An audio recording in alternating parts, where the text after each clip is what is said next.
Chick-fil-A breakfast. Oh man, that spicy biscuit. Let's analyze my whole breakfast, maybe minus the orange juice. Got the spicy biscuit. This chicken sandwich is delicious, but I've been hearing lots of stuff on the internet about it. Let's confirm some of those things, or deny some of those things, but let's figure out what's in it. There's my hash browns. Oh, the hash browns. I can never finish them all. Little life hack. Dilute the orange juice out in some water. Better that way. We got hash browns. We do not need much hash brown. Alright, we got the hash brown. Wipe it on my pants so it's, clean between samples. Alright, the last thing is like the tiny bit of chicken. So we got chicken. Last thing we need is a little piece of the biscuit. Alright, there we go. Alright, that's the whole thing. Greasy stuff. So we're going to use our oil extraction method. I'm going to extract them in 80-20 methanol water and then dilute that into water. We're just going to spin out so we can extract the biscuits and chicken and things like that. There we go. There we go. Oh, some hot sauce in that. Oop, dropped them. Yep. So, there we go. Look at this. That's the chicken. You can see there's a lot of color in that chicken, a lot of hot sauce. Something. And then there's the biscuit. We're going to dilute all of them in the water, the 5x dilution. Let's just do everything in a 5x dilution in water. So 200 microliters of all of these things into 800 microliters of water. We're going to use our clean Milky water. Alright, and then we got our hash brown. Hash brown looks kind of cloudy, right? And then we have the chicken. Maybe we got some floaties. Alright, and then the last one is the biscuit. Good amount of biscuit at the bottom there. Alright. I mean, once we're all in the tube here, not bad. They look clear. I don't see any oil floaties or any particulates.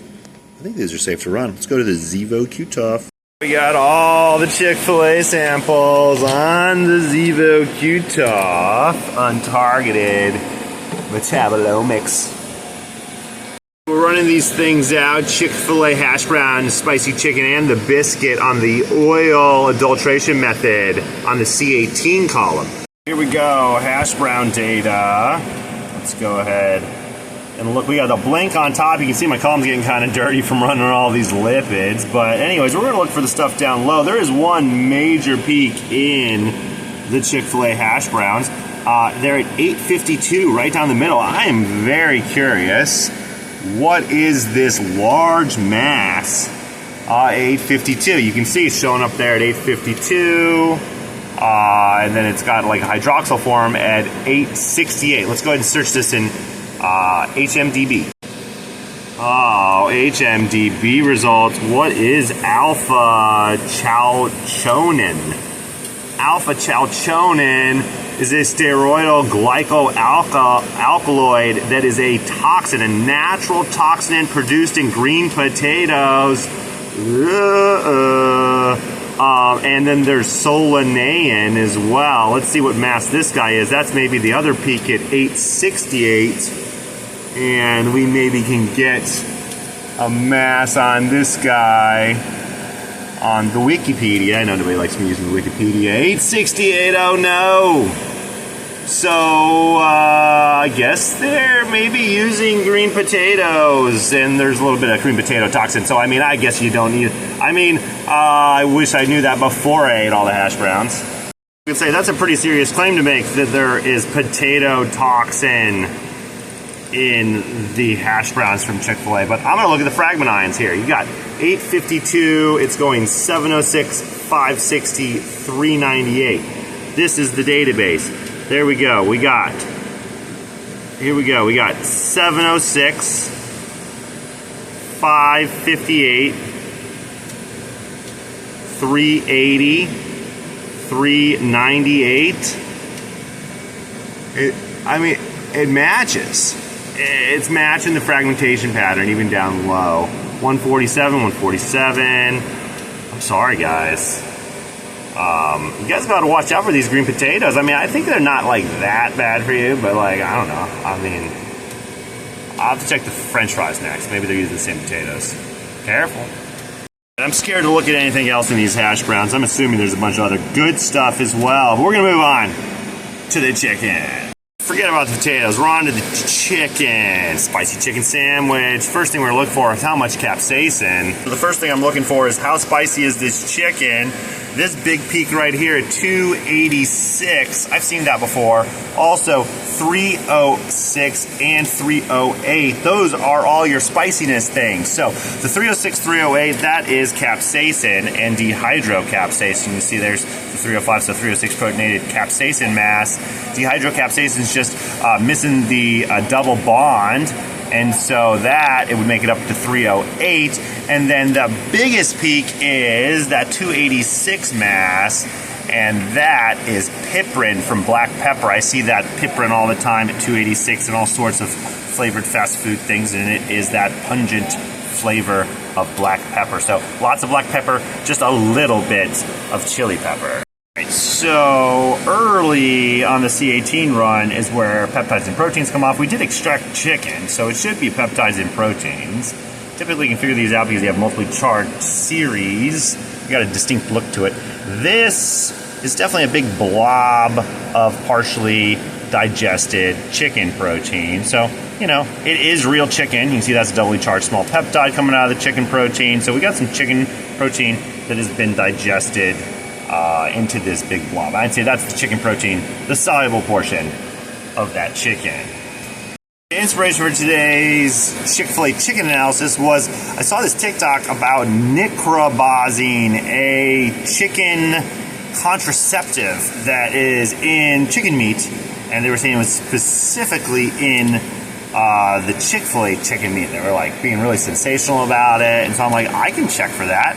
So it is at 427 in mass. We're looking for a 427 mass. It's like right here. And we'll just right click and drag across that area. And then there'll be an EIC with a bunch of masses on top that could be it. So we'll go ahead and click that one. We'll click that one. We'll click that one. Maybe that one. Maybe that one. I mean, it could be like really low levels. We'll click that guy out there. All right, and then we'll look in here and we'll see who's got something that's around 427 in it. The best match is this peak at 427. We also have this guy, 427. We got this guy.